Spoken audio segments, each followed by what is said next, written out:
Welcome back to another episode of Prepper Talk Radio. We've got Scott and Shane and myself, Paris Clough, in the house. We're really excited to be able to come back and share some ideas and help you become more ready-minded and help you prepare for the things that are coming in life and in the world and in your family and just anything and everything that life could throw at you. We're wanted to remind you to go to our website at preppertalkradio.com to look at the links that we have there, the resources that we have available for you. We've actually revamped the site. It looks better. We hope it looks better, and we think it looks better. So it looks cool and it works cool. Right. So give us some feedback on how you feel the website it looks and navigates and whatnot. We'd love to hear your feedback on that. Click on the resources tab, join our email list, and download all the resources that we have available for you there.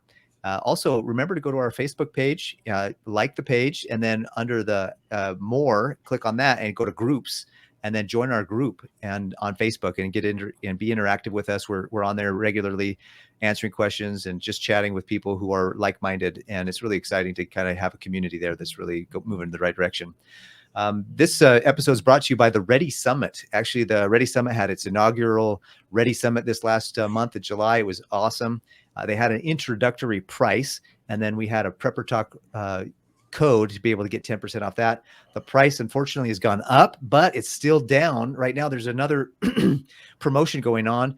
The Ready Summit is 35% off its normal price of $199, and that's the annual price. So it's $199 for the year, 35% off. And if you use code Prepper Talk, you get another 10%. So it's basically, just under half off if you use Prepper Talk at it's thereadysummit.com. And it's a place where you can go, and there's experts in different areas of survival and readiness and preparedness and homesteading and canning and everything that's in the world of a prepper's, what we would all want to have. And there's experts in these fields that are teaching you through video, through courses, through classes. There's downloadables. It's an immense library that's being built at the readysummit.com for you to be able to be prepared and stay prepared into whatever situation you might be in, and building skills from people who are experts in their subject matter. So definitely go to the readysummit.com and click on that. So today's episode, we're going to be talking about the long winter or the dark winter that's coming. Now, you might say, well, it's still August. What are you guys talking about winter for? I said, that's what preppers are about. We are ready months ahead of time. In fact, years. If we could be years ahead of time. Exactly. So decades. I'm ready for 2030. Anyways, I'm preparing today for 2 or 3 years from now. So anyways, that's the idea, is to be prepared way ahead of time so that when it hits, you can just sit back and relax, or, I guess proportionately sit back and relax compared to everybody else around you who might be in a panic or freaking out because they didn't take the time to be ready ahead of time. So today we're going to talk about the long winter. And I know that Shane had some things and Scott had some things they definitely wanted to start us off with. So. Yeah, well, in our previous, we've talked about winter prep numerous times in our previous episodes. And I think this is a little different than those episodes, because we really focused on, and I want to focus on that as well, in that actual getting ready for winter, what you physically need to do to be ready for winter. And I mean, that's different in every situation. If you live on a homestead, whether you live in the city, those types of things, or live in an apartment, different ways to get ready for winter. But this is, I want to say slightly different, but I don't know if that's enough of a emphasis on getting ready for winter. It could very well be a very difficult and long and dark and cold winter. Maybe not for us, but for a lot of people around the world that are facing different challenges than they ever have before. So we can start off wherever you want. We can just jump into the actual preps. Go ahead. In talking about getting ready for this topic, we talked about how Joe Biden, Sleepy Joe, brought up in the end of 2021, prepare for long, dark winter. And he was talking about a lot of deaths because of the pandemic still. He was talking about a lot of economic problems because of all the shutdowns that we'd had the prior year. And what's funny is it's like, that's not the first time I've heard this. I go back to 2021. The United States government actually had a committee meeting specifically about this, and they role played a long, dark winter. 2001. Interesting. 2001. What did I say? 1999 or You something? said No, 2021. 2021. Yeah, 2001. So, I mean, this is the dark winter scenario and bioterrorism. So you say they've been planning this for a while. It's been on the radar, so to speak, if not AKA. Also, we know that if they're talking about it, it's in the wheelhouse of what they're trying to accomplish. But simply this: they talk about polio. They talk about let's see, they had like 16 different things that they listed off that could happen. Anthrax. They were talking about problems with Japan. This is in 2001. Problems with Japan. Wow. Like, I thought we were on good terms with Japan. They're saying that all of these issues, especially the issue of bioterrorist attacks, are no longer hypothetical but imminent. It is happening around us. Although this dark winter scenario represents a fairly dire scenario, many of the issues raised in this study are the same ones we are confronting now at the federal and state levels. The administration and Congress have handled this situation fairly well under the very difficult circumstances of underpreparedness. Yet, whatever success we have enjoyed as a consequence has been a result of the dedication of public servants across the nation. And I'll be honest, that's a load of BS. The reason the United States does as well as it has is because the citizens take care of themselves and their neighbors. And that's the key for anything. The better we can take care of each other, the less divided we can be in our communities, the more resilient and the better we're going to be throughout these things. Like right now, there was a news thing that came out. There's an Italian guy who has he hit the trifecta: AIDS, HIV, monkeypox, and COVID all at the same time. Wow. That's going to be more and more of the same. I think in the next year specifically, we're going to see, I believe, a lot. The dust is still settling on what's happened in the last few years, but as the dust settles, we'll see the reality of what's really going on and how bad things are really going to be. Do I think it's going to be apocalyptic? No, I don't. I really don't. I think it's going to be challenging. A lot of families are going to suffer losses. I think we're going to see more problems in the job markets. I know we've already talked about this in our last episode. There's going to be more problems with supply chain and food. But everything they talked about in the 2001 scenario is bioterrorism and medical related. They also talk about how those things will affect the local power grids. Those things will affect your gas lines, your ability to heat, your ability to cook, having consistent electricity. Like, they go into all these things. And what are we experiencing now? Same We're things. starting to see the tip of that all over the United States now. Like, there are places that are like, oh yeah, we had to turn the power off for a day. Yeah, it's funny you mentioned polio, because that's something that's been coming up in the news that CDC's in particular has been talking about. So, oh, you need to get your kids vaccinated for polio. Why this is all of a sudden coming up makes more sense now that you mentioned that it's in this this report, this scenario, dark winter scenario.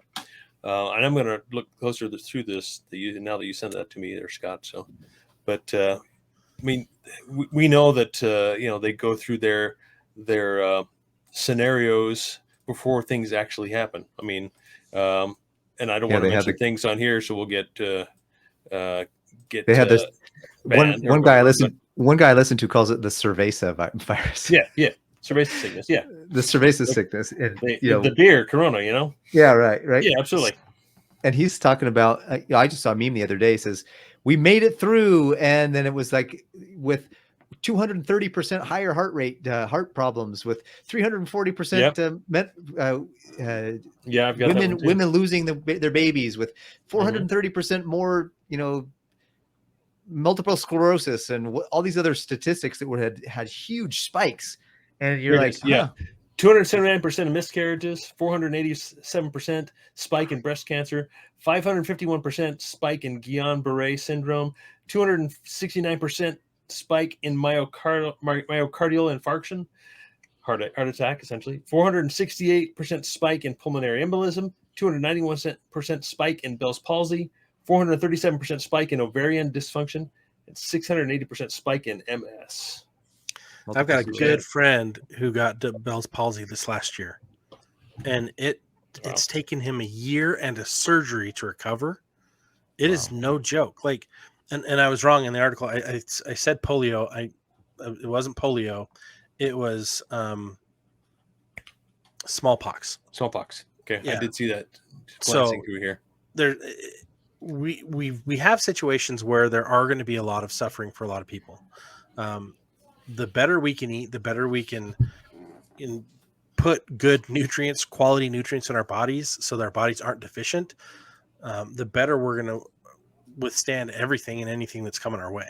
The truth is that food is medicine, right? Mm-hmm. The medicine that we get is the pharmaceuticals we get are not medicine. They're drugs. They're drugs. Yeah. Mm-hmm. And getting off the topic of the long dark winter a little bit, I guess, right? But I mean that's what I think we can expect is more biological BS, coming up. And like I say, if you take care of yourself, you're going to be able to avoid most of that, if not all of it. But and it's especially harder to do in winter, and when you don't have as much sunlight, you're not getting as much vitamin D. You're not outside as much. You're maybe not as active, unless you're skiing and doing those types of things that you do in the winter. But skiing in a t-shirt, maybe. Yeah, get some sun, but frostbite too, right? Frostbite and vitamin C. Yeah. But yeah, I think as for practical preparedness, getting ready for this coming winter, of course, I'm here in town. That's where I am most of the time. I got my property. I'm not going to be out there much in the winter, other than just doing some work. But what do you guys have in your minds that you need to get done before winter hits? And it could be coming sooner than later. I mean, last year we seemed like we had a really long fall and a really pretty mild winter. But this year, I think the Farmer's Almanac actually calls for increase, more cold and more snow, deeper snow.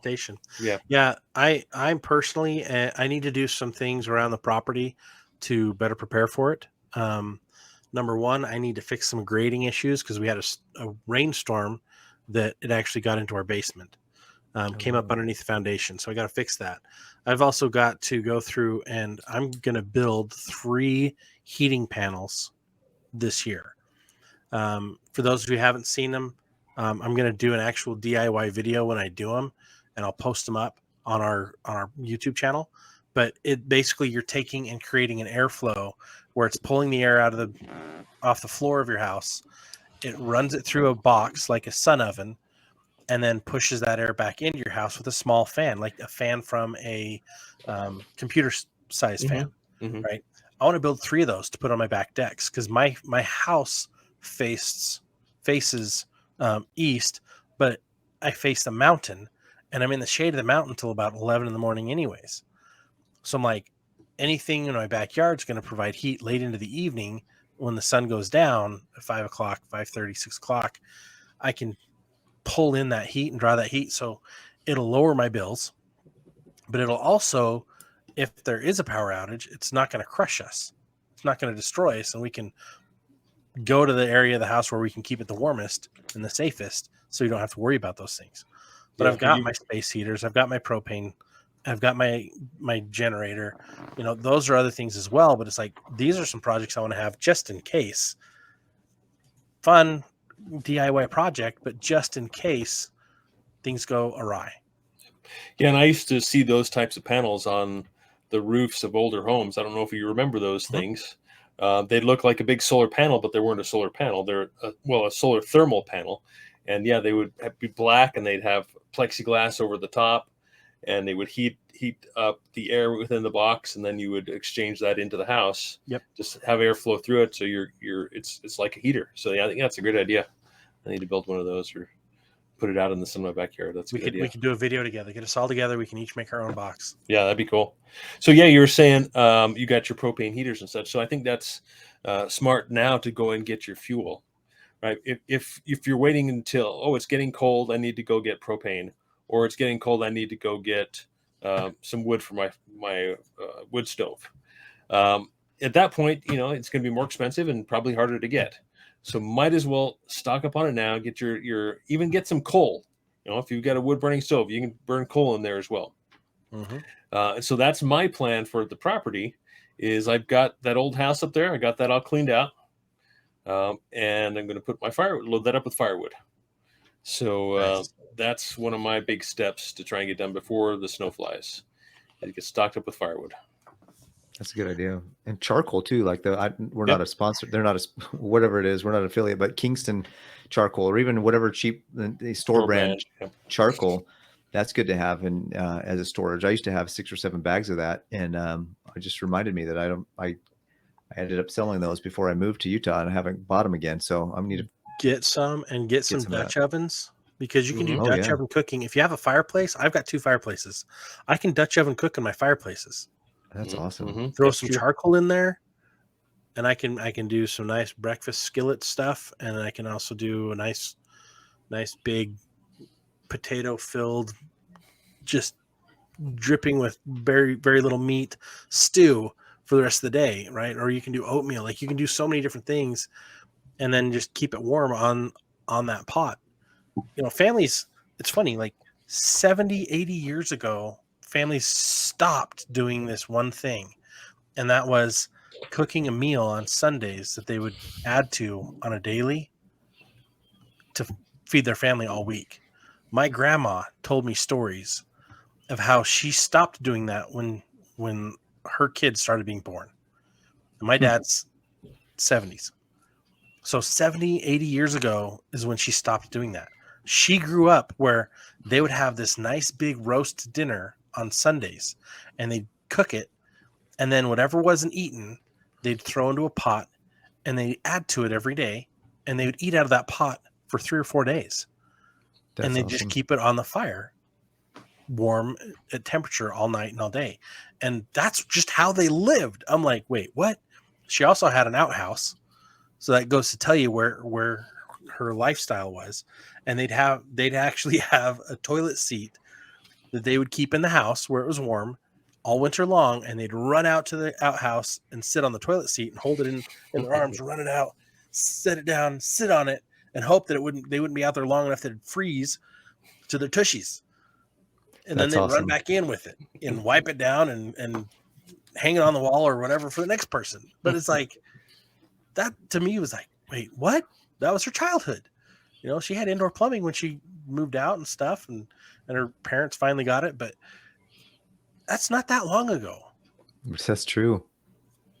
And it could be right around the corner for a lot of us. Yeah. Like, so how do you prepare for frozen pipes to keep your toilets working, right? If we don't have power to keep our homes warm or have enough fuel to be able to keep our house warm, because you can't keep your house warm from a buddy stove, one of those buddy heaters, right? Mr. Buddy. Or any of those smaller ways of heating. You can't keep your house warm. You can keep one room warm, but you're not gonna be able to keep your pipes from freezing up. So there's steps you can take to keep your pipes from freezing up. So what I've always been taught is turn the water off into the house and drain out all the lines as best you can during the night, and then turn it back on in the morning. That's the safest way to do it. Once you get the house up to temperature. The other thing is water that's moving doesn't freeze. So if it's flowing water, it's not going to freeze to a certain point. And we live in a climate where that's the case, especially if we're in the house. But you've got to have as many different heat sources as possible. Like, the one thing I hate is I've got a big house. We've got 2 families that live in our house, but that's a lot of pipes I got to keep at temperature so that it's not too bad. A lot of levels. Yeah. So you're saying maybe as an idea to keep the water moving is to turn the faucet on all night, like a little bit, so that there's flowing water all night long. Yeah. Leave a couple faucets open all night long. Yeah. It might feel like you're wasting water, but that way the water's never going to expand big enough to crack your pipes. Nice. And that's better than the gallon or two you might waste during the night. Well, you don't waste that water. You have it pouring into something so you can have potable water. Oh, good idea. Yeah, you never waste it. Never waste it. Especially if the power's out, like where you are or where everybody else is. There could be a situation where all of a sudden you don't have water pressure and no new water coming in the house. Mm-hmm. We're not gravity fed by neighborhood anymore. Like it's 100% pressurized piping. Wow. That's terrible to me. I'm like, what? So if that's the case, you want to get hoses that can attach to your faucets and be able to, drain into some buckets or something. Get RV hoses. Do not buy the regular garden hoses. Got it. RV inner hoses. lining on a regular garden hose is not designed to take the kind of pressure that you have on your house. Yeah, it's got to be food grade hoses. That you're saying? It's definitely more food grade. Yeah, you want a food grade hose. The inner linings are stronger. The whole piping is stronger. Like RV hoses, it's completely different than a garden hose. So don't just go use a garden hose. The garden hoses can also leach. And especially a lot of people are like, well, I've got a garden hose. I've been using it. What have you been running through your garden hose? What's been sitting in your garden hose? Like you could have stagnant water in your garden hose from the summer that you never really cleaned out, never dried it out, never sanitized it. Like you're just going to introduce that back into your body. Like keep your potable water hoses separate from your garden hoses. Especially if you don't have culinary water going to your hoses. If you have irrigation water, separate lines, you definitely don't want to mix those two up. You don't want to drink that water or anything that flows through it. But keep them separated. Exactly. In our community, we have culinary water going out to the hose bibs. So not as big a deal if you use your hoses that way compared to if you have pressurized irrigation, a separate system, which is not treated. Yeah. Still, you got to worry about the leaching of the hose. The plastics, the hose the rubber quality is just not that good for your typical garden hose. Along those lines, that in terms of water storage, it's a good idea to have water storage that you're going to be able to drink and use for things like consumption, and then water storage separately that could be used for washing dishes, washing clothes. It's not necessarily you don't have to treat it as much or keep it in a safer place. Another thing, I have a bunch of 55-gallon drums. And one of the things that I realized as I filled it up in the summertime, and then I remembered, wait a minute, as winter was coming on, if I didn't drain it a little bit, it would have expanded and blown my 55-gallon drum. So if you're storing water, make sure you're not filling it all the way to the top. You're leaving yourself several inches so that water can expand, especially if those water storage, those blue 55-gallon drums or whatever size gallon drums you have are outside or more exposed to that cold, because they might freeze and last thing you need is a 55-gallon ice cube sitting on your, property somewhere. Well, and a lot of times you won't use that water during the winter anyways. I've got 6 containers on the side of my house that are those 55-gallon drums. One of them failed this last winter. Water seeped into the threading on the cap on the top, and it failed. There was algae on the threads, and so I took that one out of rotation. It also doesn't seal all the way anymore, so it's like it's out. So I've converted that one for water catchment for secondary water for the yard and stuff like that. But yeah, Parrish, you're right, 100%. Leave the top 5 to 6% empty air. Just leave it as air, because your water expands when it turns into ice. And you're not going to have the whole thing most likely turn to ice. Depending on where you live, maybe it will. Like if you're further north, there's a chance. I've never had mine ice more than just an inch at the top. And I leave mine outside and I check on them all winter long. But we have enough warm days. It's so weird here. We have enough warm days. We don't have to worry about it. Yeah. But that's my location. Like, listener, you've got to think about what is your location and what happens where you are. Like, if you're in Florida all year long, you don't have to worry about that. What you have to worry about is sun and heat exposure of that water, and could it stagnate it? You don't have to worry about it freezing overnight. It's never going to get cold enough down there unless, I don't know, the day after tomorrow happens and we all have Jake Gyllenhaal running through the streets of New York and power cells of freezing cold weather. Yeah. Craziness. That's actually a fun movie to prep for that cold, dark winter, guys. Yeah, that would be a good one to go watch and get some ideas and get a little bit scared, I guess, right? Right. for the possibilities. But part of that show is they dress properly, right? I mean, they've got the right gear. They're out in the worst weather imaginable, yet they're dressed properly for it, and that's absolutely possible to do in your home as well, just dressing up and being more comfortable that way. So Fortress clothing. Now there you go. I have to bring Yeah. that in. There's a link in the Get description more of below, that. by the way. There's a link in the description below for Fortress Clothing, and Yeah. I don't know if they have a code right now, but we can get them a code if you guys want to buy some stuff. We'll get a code to make sure you get a little discount from them. They won't give us a code if you're listening to this in the fall or winter. They won't give us codes or discounts during that time of the year. They only give codes in the spring.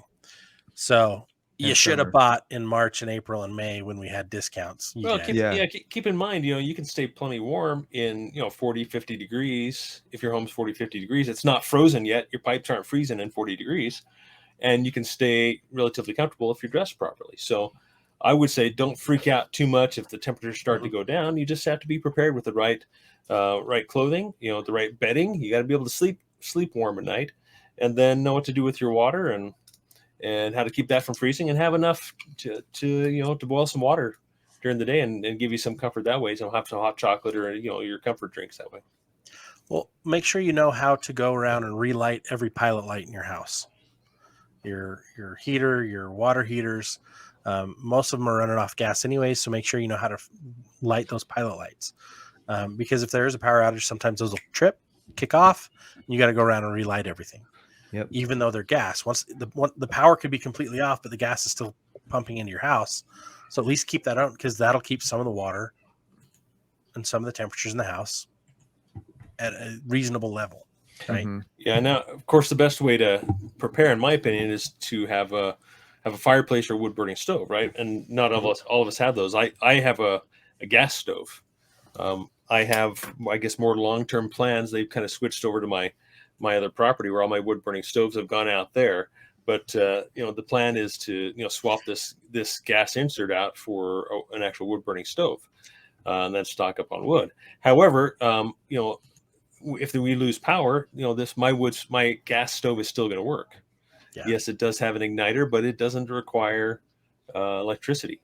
And I've got a generator set up to where I can feed it into the house and run the fan on that furnace as well. So having some redundancy, some backup preps especially for heating the house that's pretty critical.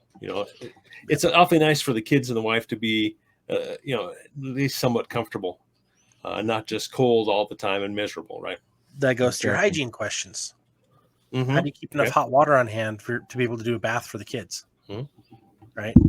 And can you fill a whole bathtub? I would tell you, please don't. Mm-hmm. Like, a lot of fuel. A lot of fuel. Yeah, get some of those dog wash bins, the metal ones. That's perfect for a standing bath, guys.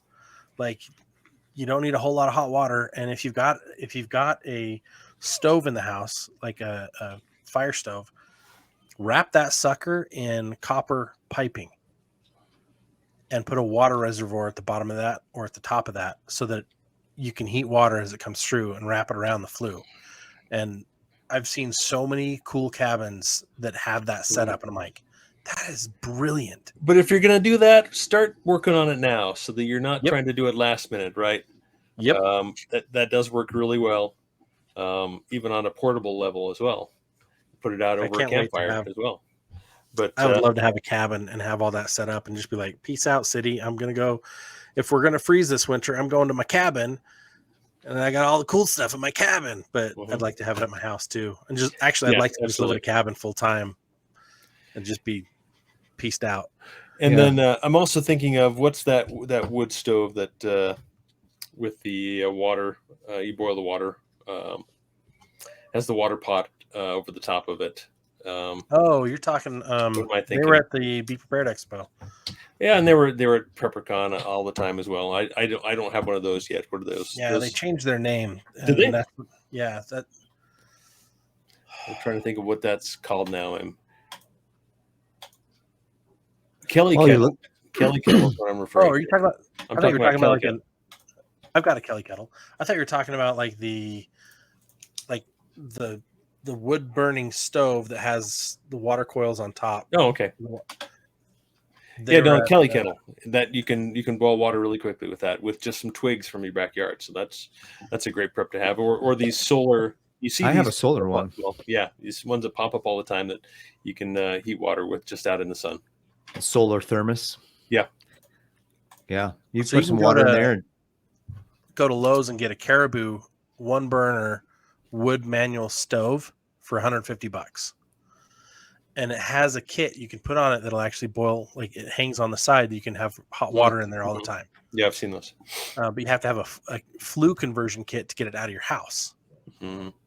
Right? There's a ton of different things you can do. There's Amazon has the TMS portable one. I've got this one myself. It's designed to go with a tent. It's round and everything stacks inside of it, even the flue. And then you set it up and you've got everything there. But like you can actually it's got a grill section on it. You can cook meat on it. You can cook, boil your water on it. Like those types of things can be used to heat your living space. It's not the most ideal, especially because you've got to figure out a flue exit out of the house, but it's a start. It's better than nothing. Yeah, it's better than starting a fire in one of your bedrooms and let the smoke going out the window. Yeah. I've heard stories of that before.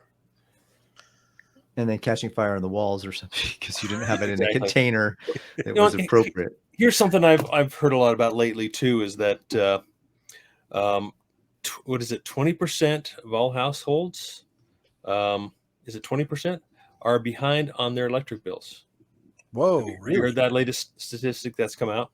I'll have to look that up. I'm pretty sure it is as high as 20%.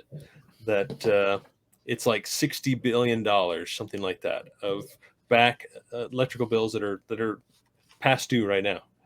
20 million Americans are behind on utility bills in the U.S. And that was published yesterday, Bloomberg. Yep. What? Yeah, that's a big deal. That's obviously, crazy. You don't have power, you don't have a lot of things. You can't run your furnace. Your water heater is still going to work. You're going to have some hot water, but if they can't afford to pay your electric bill, what about your gas bill? What about your city utilities, your water bill and such? I used to work for the local utility when I was in California many years ago, and people would call in and they say, I can't pay my bill. And then they would say something about how they went to Disneyland or something. I'm like, wait a minute, wait, there's a disconnect here. Yeah. But one of the things we would joke about, we were in the call center and I turned to my buddy. I said, should I tell him cash or candles? Because that's what we would like. Pay your bills. Do what you need to do to pay your bill. Now, of course, right now we're having some scenarios where there's people in some really serious conditions and situations where they just can't. They have to figure out what they're going to buy. If they're going to buy the necessities or they're going to pay their electric bill. But the end of the day is that if you don't have the cash, you better have the candles. No, that's a good point. Yeah. And obviously another thing. No, sorry. Go ahead. Well, I was going to say those are the ones that are going to be shut off the first anyways, is anyone that's behind, right? And so you can look at alternatives. Okay, right now the U.S. government just announced that there's a 30% rebate or tax deduction if you go solar, and you can also use the same time to like put a new roof on the house and do all this other stuff. But like that can offset some of your utilities, and if you have a system that runs even if the grid's off locally. Not all systems do that, so make sure you're checking that. But if they come out and turn off your power for failure to pay, your solar's not going to work for you either unless you have a backup battery system as well. Again, unless you have an off system, off-grid system, yeah. Like here in Bountiful, I have to have 2 meters to be able to do that. I'd have to have my house meter, which then has the shut off to the grid, to my grid meter. So, and at the grid meter, they're measuring how much I'm using going in and out. And my house meter is the one they actually use that to determine what kind of discount I'm getting on power when I have to use power.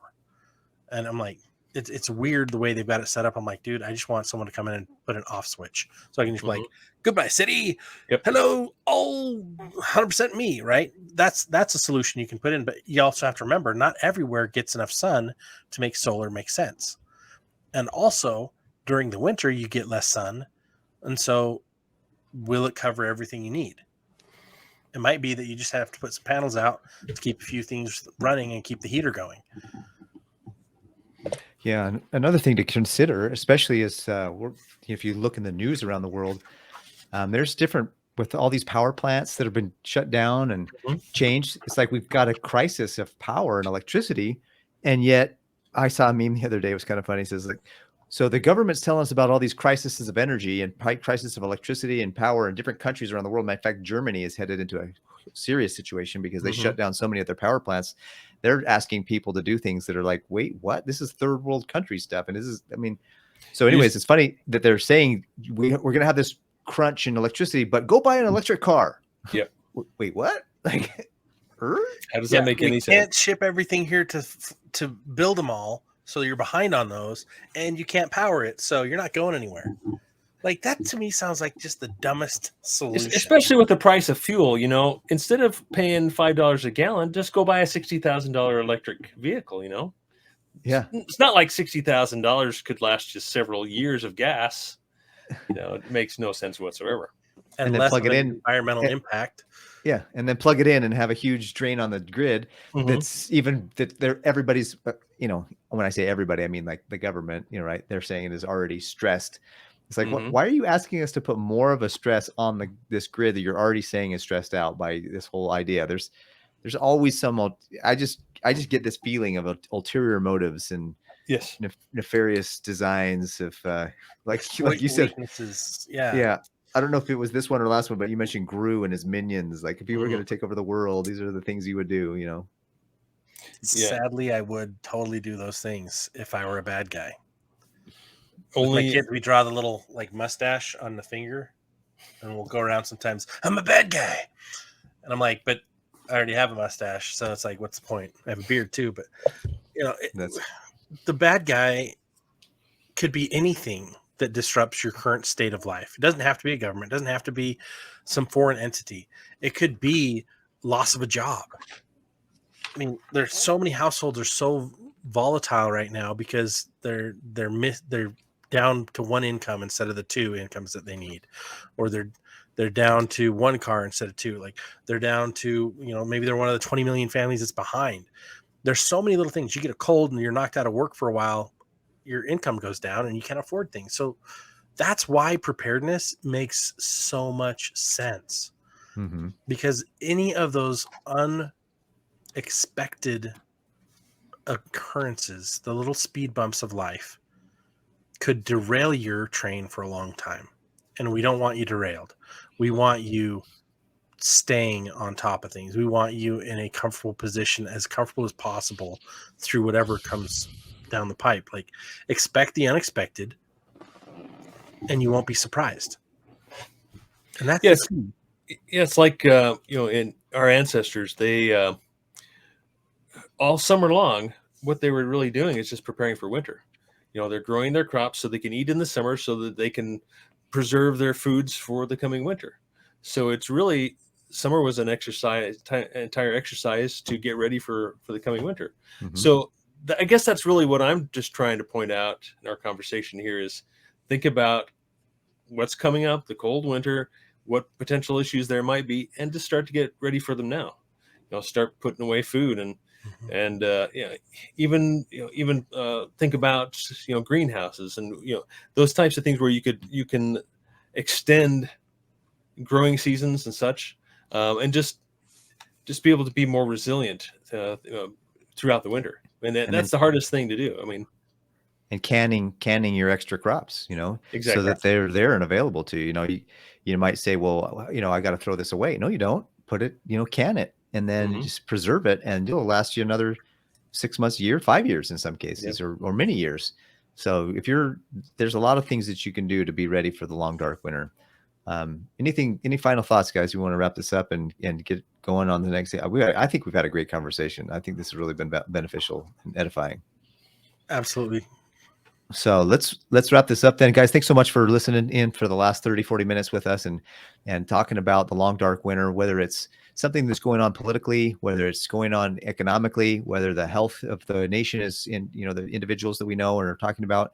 Just be aware, be ready, be paying attention, to what's going on around you, and pay attention to what could happen, and then start making plans today to prepare for yourself, to be ready for those things that are coming up.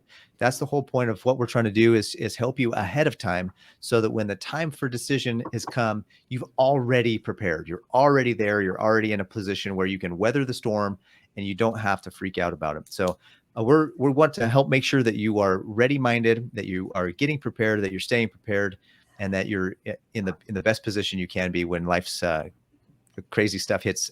So thank you so much for being on the podcast with us, and we look forward to seeing you on the next one. Until then, have a great day.